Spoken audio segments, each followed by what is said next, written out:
Welcome, everyone. Welcome to Westside Unitarian Universalist Church. And thank you, Sandra, for playing that beautiful medley of patriotic songs for our gathering today. My name is Chris Edkins, and I will be your worship associate today for our 4th of July service. So, I'm getting rid of my hat and my sunglasses so I can see you all. Welcome to Westside Unitarian Universalist Church. We are a church where who you are and the values you embody in your everyday life are more important than the specifics of what you believe. We welcome everyone who wants to engage in a spiritual community and wants to serve each other and the world outside in the ways that fit with their personal conscience. So we have announcements in our order of service, if you would care to read those. I'll draw attention specifically to the Calm and Abiding Meditation that's coming up next Saturday on July 12th from 10 a.m. to 4:30 a.m. There's a suggested donation of $50, but that is in the Buddhist tradition of the Dalai Lama. I know the Dalai Lama's been in the news this week. It's very timely. So if you either have a meditation practice that you've been practicing and you want to come and join that, or if you're new to meditation, you're welcome to attend that particular event. Do we have any other announcements that anybody wants to draw my attention to before we start the rest of the service? In that case, I will ring the singing bowl.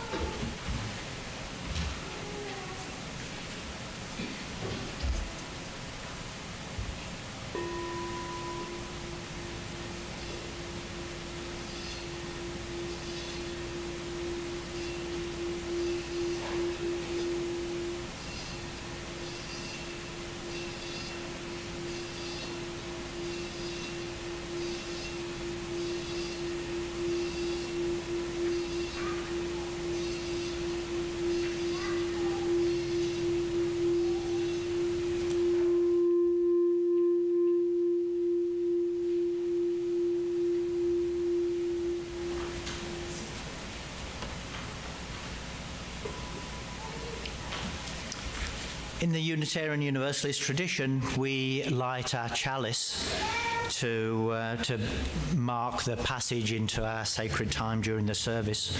The chalice represents both the emotion and the mind coming together and blending in our beautiful tradition.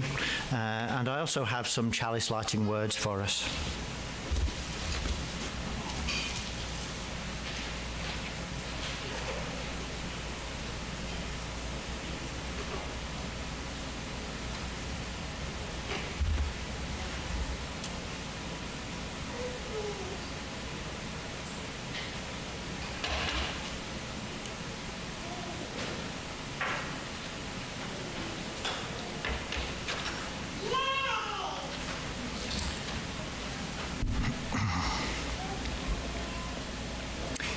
If there is to be peace in the world, there must be peace in the nations. If there is to be peace in the nations, there must be peace in the cities. If there is to be peace in the cities, there must be peace between neighbors. If there is to be peace between neighbors, there must be peace in the home. If there is to be peace in the home, there must be peace in the heart. And that quote is attributed to Lao Tzu. We also light our community candles here. We light one candle for all the terrible things that are going on in the world. I think particularly today, the flooding in Texas that took so many lives is on my mind.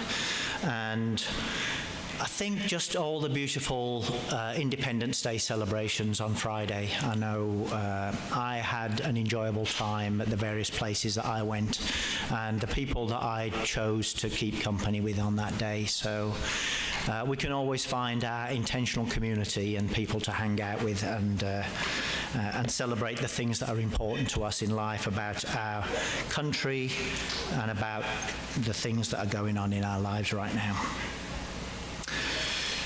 So, you might notice from my accent that I was not born in the United States of America. I was born in Birmingham in England, but I am a naturalized citizen of the United States. Myself and my wife, who's now passed away, gained our US citizenship in 2012, and we had our citizenship party where I bought this Uncle Sam costume and wore it to greet people at the door. And most years since, when I've done this Pancakes and Patriotism service, I've worn this costume. And, you know, the irony is not lost on me that somebody who was born outside the country is leading the Pancakes and Patriotism service here at the Westside Unitarian Universalist Church. But that is part of my story. And the other part of the Pancakes and Patriotism story is the story of Westside UU Church. It's not so much the case anymore, I don't think, but when I first joined the church, there were an awful lot of people who were faculty at UT who tended to frequent the UU churches in the area. And one of the things that used to happen is the church is shut down, essentially, during the summer. The minister went on vacation. We maybe did have some lay-led services during the summer. Some UU churches shut down altogether. But the holiday weekends were quite often not very well attended because people were travelling to Europe or, you know, to their summer homes up north or wherever they were going. So we didn't always have a very good attendance at these services. So we thought, well, what better way of attracting people than offering a pancake breakfast? And people started coming here, even from the other area UU churches, to attend. It worked out pretty well. So we've continued that. And of course, the other thing about it is that there is a misconception amongst certain areas of society that maybe people who are in the liberal religious tradition are not necessarily as patriotic or don't celebrate their patriotism as much as some other parts of society. And we wanted to say, no, that's not true. We celebrate our love of our country, the United States of America, just as much as any other group. So that's why we started this service. Somebody once asked me when I lived down in Texas, do they celebrate the 4th of July in Britain? I was like, And I said to them, no, we don't celebrate it, but we do wear black armbands because of the loss of the tax revenue. So I think that maybe it was indicative of maybe somebody who lived in Texas and was a born American who maybe didn't even understand the significance of the Independence Day holiday, you know, and that it was the fact that America was gaining independence, you know, as a colony from Britain, and they fought that war of independence to gain independence as a and become a country and to stop being a colony. So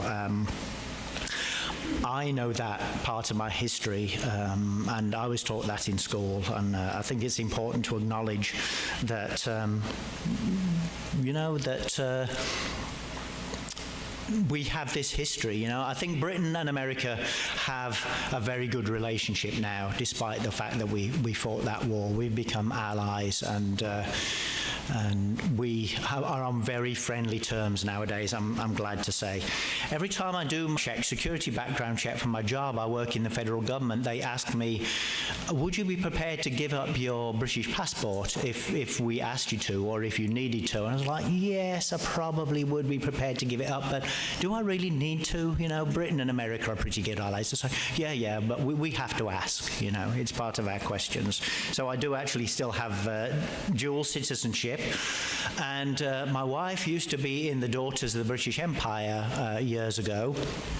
And on the 4th of July weekend, they would have the Daughters of the British Empire losers party for all the people from the UK, you know, celebrating the loss of the colonies. So we have a sense of humor about it.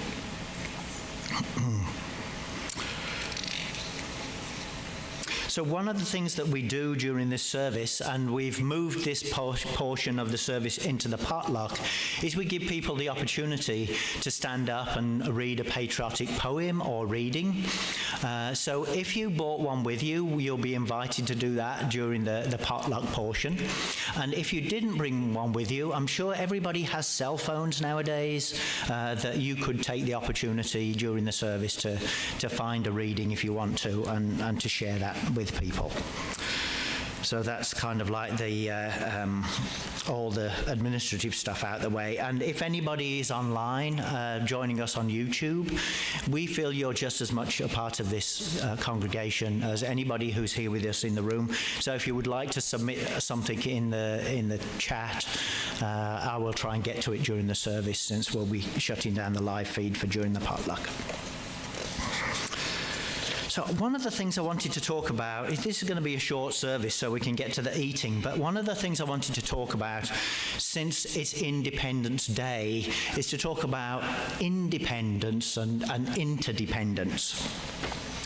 You may be aware recently that the UUA had changed their articles. We used to have these 7 principles of Unitarian Universalism that we recognized, and the one that is, I think, the closest to what I want to talk about today, we used to say that we represent the right of conscience in our decision making and the use of the democratic process.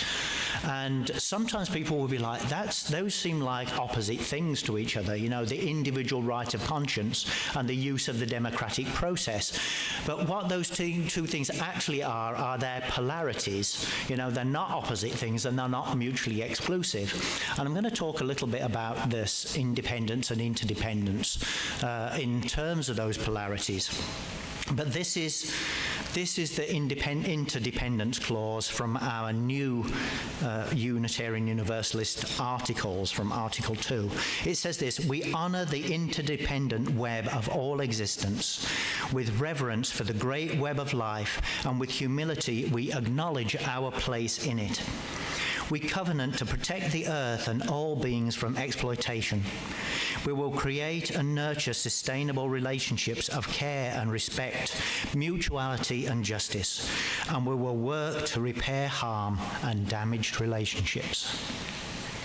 Beautiful. From this respect, from the respect of the interdependent web of which we're all a part, it seems kind of ridiculous to even talk about independence. We cannot live independently. At the very least, we are dependent upon all those things, the things that allowed us to come into existence in the first place, the energy that we get from the sun every day, the biological development of the earth on which we are all dependent for our very existence, and the food that we eat every day and the air that we breathe. We are quite literally dependent upon so many things to carry on our everyday lives and our very existence. And I think one of the things that we don't consider that on a regular basis and incorporate it onto our daily psychology is it's kind of frightening to realize how many things we are dependent upon for our life and our existence, right? But we can be grateful that, we have all of these things. They were in place for us when we were born, and we can imagine that they'll continue on probably for a good few 100 million years, at least I would hope to think so, that we can rely on those things. We can rely on the earth to continue to provide us with air to breathe and water and food and the sun to carry on shining. We don't have to worry that the sun isn't going to come up the next day. If we take it to the next level, we know as social creatures we are dependent upon each other and society for so many things. We cannot stand alone. That is just a fact of life, as much as we would like to think that we can be independent. So, from that respect, we cannot really be independent. So I'm going to take it down slightly to like another level. Remember John F. Kennedy in his inaugural speech said, "Ask not what your country can do for you, ask what you can do for your country." let's consider that from the point of view of polarities, because it's kind of like it brings it down to a more manageable thing. I'm going to take issue with John F. Kennedy. One of the things that we have in our society nowadays, we kind of tend to gravitate towards these poles of, well, it's better, that if we contribute to society rather than expect to get something back. And at the opposite end of the pole, there's the kind of like, we ought to look to our own selfish interests, and take care of those first. Those are the opposite ends of the polarity.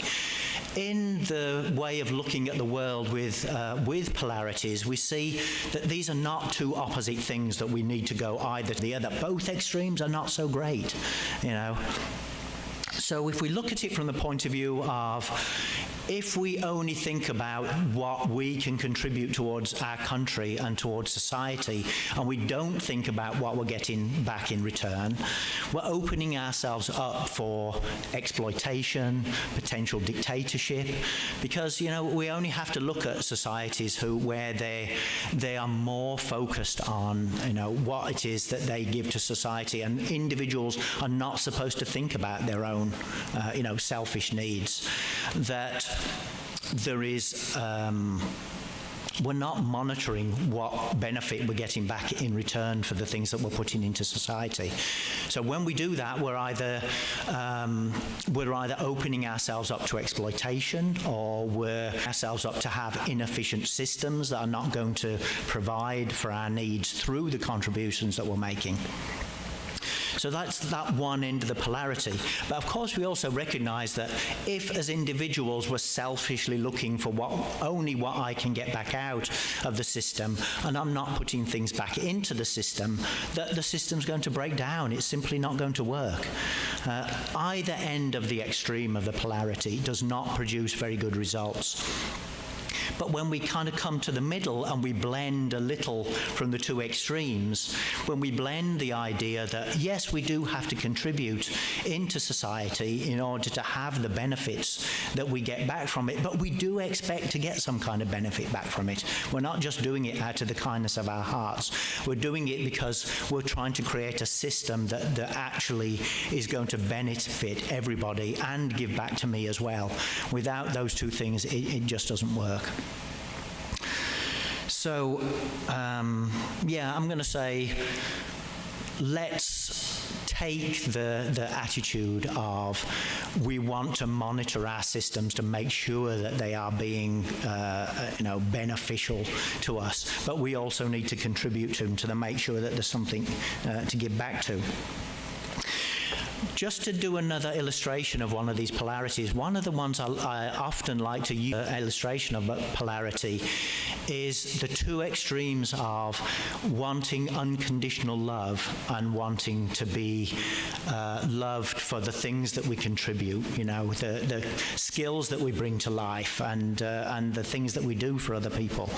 And when you first ask somebody, well, which is better, unconditional love or conditional love, people often will immediately come out and say, of course unconditional love is better. We all want unconditional love. It's what we crave. And it's true that if we've grown up in an atmosphere where maybe our parents or the people around us, society, have been like, you must be this way, you must perform in order to receive love, then that is, it's scarring and it's traumatizing. I can understand why we might gravitate towards the opposite extreme of, yes, of course, unconditional love is so much better. But when we go to the opposite extreme and we think, can we really love somebody regardless of how they're behaving or what kind of activities they're engaging in? If they're being abusive, we might hold it as a value that we can hold unconditional love for people even under those circumstances, but it makes it much more difficult to love somebody under those circumstances. I think when you consider the extremes dispassionately, you can see that in the middle, where we're behaving in a loving way ourselves and we are also receiving the grace of unconditional love, we can blend those two together to create what in polarities we call a virtuous cycle. That is, that by behaving well and contributing ourselves to other people, and by giving some unconditional love to people, a little bit of grace when they fall down, we are creating the circumstances in which we can become more and more loving and contribute more and more to life and circumstances. I think we can bring that into this sphere as well, where we're talking about what do we give to our country and what do we give to ourselves. You know, we need to have that leg up from the community. As children, we're dependent upon our parents to give us everything that we need as we're growing up. And as we graduate into adulthood, we start to think about, what can I give back to others to contribute to society and to give back for all the nurturing that I've received myself? And so we create this wonderful virtuous spiral where we're giving and receiving, and the things that we give are multiplying and coming back to us. It's a beautiful thing. I'd like to think that we can create a society in which we each give from the overflowing of our own gifts. And when some of that comes back to us through grace, we can also experience gratitude.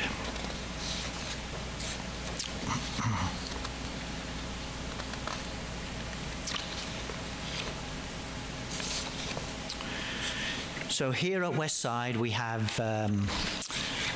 have to support our church with financial contributions. So we have some boxes at the back. We don't send the plate around anymore like we used to, but there's a couple of boxes at the back of the room with QR codes on them. One is if you want to contribute to Westside and to help keep the lights on for us. And the other one is for our community partner, which, let's see, I think we just switched over, didn't we? Go on, to tell me. So it's Keep Tennessee Rivers Beautiful. Yep. Oh, thank you. Yeah, thank you, Brad. I could have looked up at the wall. So Keep Tennessee Rivers Beautiful, is that right? Yeah, it's about protecting Tennessee's waterways and making sure we all have healthy water to drink. So they are our community partner. And you can contribute either to the church or to our community partner using those boxes here at the back. Okay. So we haven't had any singing yet, and Judy Winchester has offered to lead us in our closing, to lead us in a song. Judy, are you ready to do that? Yeah, Brad, can we use this handheld mic? Do you want to use this one? Is that better? Good. Yeah, it works. Okay, so when I first thought of having us sing together this particular song, I assumed in my own mind that we all knew it. But I got to thinking, maybe we don't. Maybe it's more of a generational thing, and it may turn out that some of the younger ones among us maybe don't know it. So I learned this song as a child. World War II was going on, and Kate Smith was a well-known, wonderful singer who had her own radio show, and she introduced this song, and everybody knew it. The song is God Bless America. Now, when I was a good little Catholic girl growing up, I had no trouble singing God Bless America. But 80 years later, as an atheist, I have a little bit more problem with singing about God Bless America. So I kind of changed the words a little bit. So instead of the word, I'm starting out with, instead of the word God, spelled G-O-D, I'm starting out with the word go, first two letters. And I'm renaming this song, Go See America. So my plan is that I would sing it once with words, a few changes, not a lot, and that then everybody would be able to sing along with me a second time to do it, because you'd all know it. And if you don't pick up on the new few changes I made in the words, that's okay. You can just sing the words you know. That's close enough. So I'm going to sing it with my updated version, and then I'm going to look to see us all sing it together. So here we go. Go see America, land that I love. Drive across her and view her through the night and the light time too. From the mountains to the prairies to the oceans wide with foam. I'll go see America, my home, sweet home. Go see America, my home, sweet home. Now all together. Go see America, land that I love.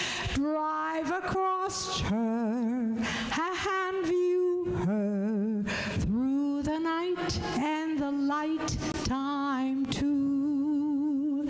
From the mountains to the prairies to the oceans wide with foam. God bless America, my home, sweet home. Go see America, my home, sweet home. Okay, you did all right. Thank you, Judy. And I do actually have a reading from somebody who's online, just a short one. It's from Curtis. It says, it's from the UUA Worship Web. It says, may we be open to being the force of change our communities need, be those changes small or large. And actually, I think I'm going to use that for our closing. It's our tradition here at Westside that we stand and take hands, if you wish, for our closing benediction. If you don't wish to hold somebody else's hand, you can hold your own hand. That's fine. We don't judge. But if you'd like to stand and either take somebody else's hand or hold your own hand, you're welcome to do so. And then we'll set up for the pancake breakfast.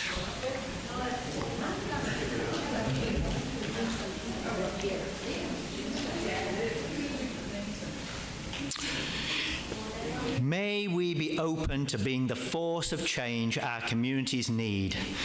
Be those changes small or large. Go in peace. Thank you, everyone. Stay for pancakes.